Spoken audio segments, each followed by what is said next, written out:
पुरा हैन चट्ट लाएर हाम्रो देशको नेपालीहरूलाई फेरि पुरै भाषण चाहिँ दिइरहनु पर्ने के अब हामी यो देश बनाउनु पर्छ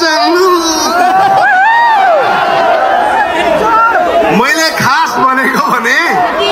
तपाईहरु विदेशमा बसेर यसरी पसिना नबगाइदिएको भए भुइँचालोमा हाम्रो देश त्यति चाँडै उठ्थेन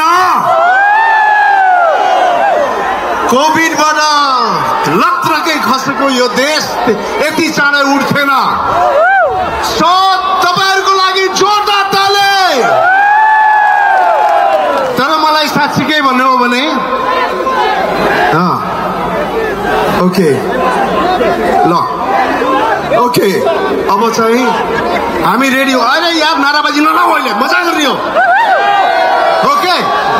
आज no political issues my friend it's only about entertainment right पछि गन्थन गर्दै गरौँला ओके अबको हाम्रो अर्को पर्फर्मेन्स ढाका टोपी लाएको मान्छेले लिएर आउँदै हुनुहुन्छ उहाँलाई हेर्नुहोस् न कस्तो सुन्दर मान्छे यति सुन्दर मान्छे त मैले आजसम्म देखेको थिएन भगवान कसम म नेपालको 10:15 बजेतिर झुट बोल्छु के okay now we have the beautiful dance and I am dancing with lady herself you not dancing you don't dance म उहाँसँग खासै नाच्दिनँ पनि किन भन्दाखेरि म श्रीमतीको इशारामा मात्रै नाच्ने केटा thank you very much sorry girls I am married sorry मेरो श्रीमतीलाई भनिदिन्छु नि अनि थाहा पाउँछु okay let's welcome Asmita रोल्पो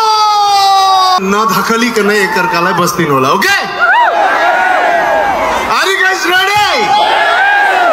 okay म यताबाट पहिला नमस्ते भन्छु मलाई मेरो नमस्ते फर्काउनुस् है त यता एकछिन भए पहिला नमस्ते भनेर नमस्ते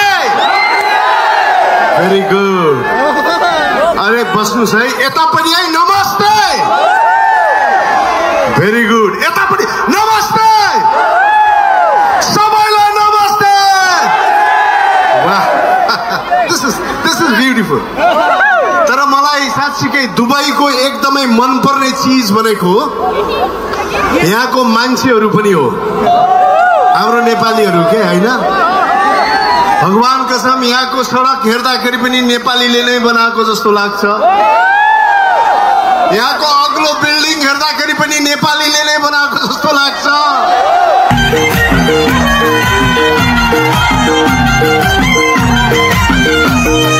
गोजीमा दाम छैन मेरो गोजीमा दाम छैन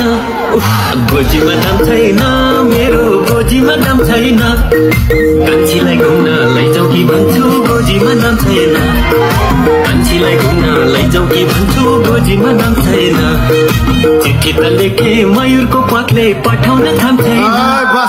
चिठी त लेखे मयूरले पठाउन थाम बस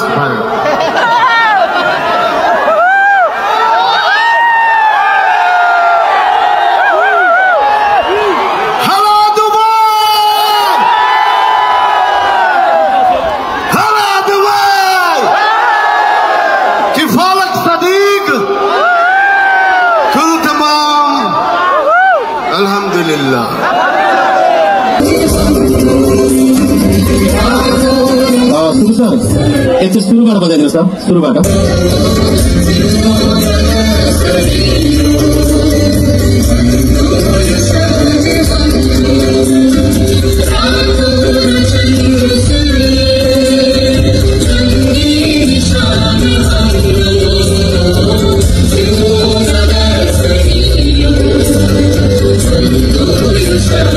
Thank you.